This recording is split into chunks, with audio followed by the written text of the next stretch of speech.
மேஷம்.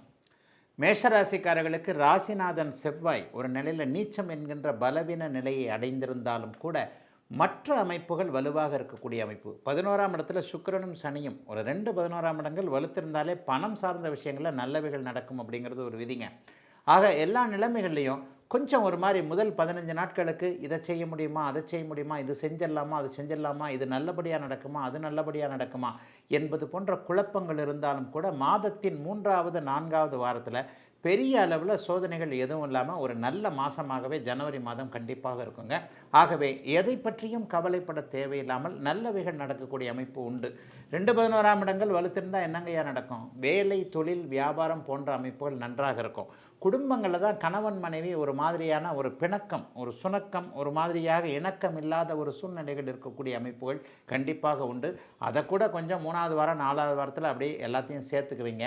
ஜனவரி மாதம் ஒரு 15ஆம் தேதிக்கு பிறகு பார்த்திங்கன்னா தை மாதம் பிறக்குது. இதுவரை இல்லாத அளவிற்கு குடும்பங்களில் மங்கள விஷயங்கள் நடக்கவில்லையே என்கின்ற எண்ணத்தில் இருக்கக்கூடிய மேஷராசிக்காரர்களுக்கு இந்த தை மாதத்திலேயே ஏதாவது ஒரு ஆயத்தங்கள், அதாவது திருமண உறுதி, பூ வைக்கிறது, இப்போ வரன் பார்த்துட்டு போகிறது என்கின்ற மாதிரியான நல்ல விஷயங்கள் தை மாதத்தில் இருக்கக்கூடிய அமைப்பும் உண்டு. சுக்கிரனும் சனியும் சேர்ந்திருப்பது என்பது ஒரு தொழிலுக்கு நல்லா இருக்கக்கூடிய ஒரு சுபமான ஒரு அமைப்பு.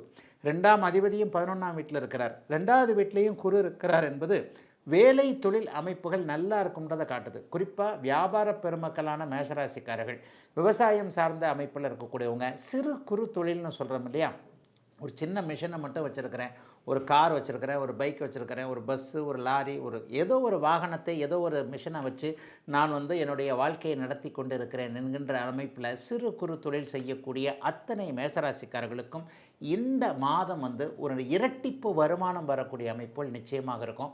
11ஆம் இடம் வலுத்த அமைப்பில் இருக்கிறதுனால வெற்றிகள் கிடைக்கக்கூடிய அமைப்பும் உண்டு.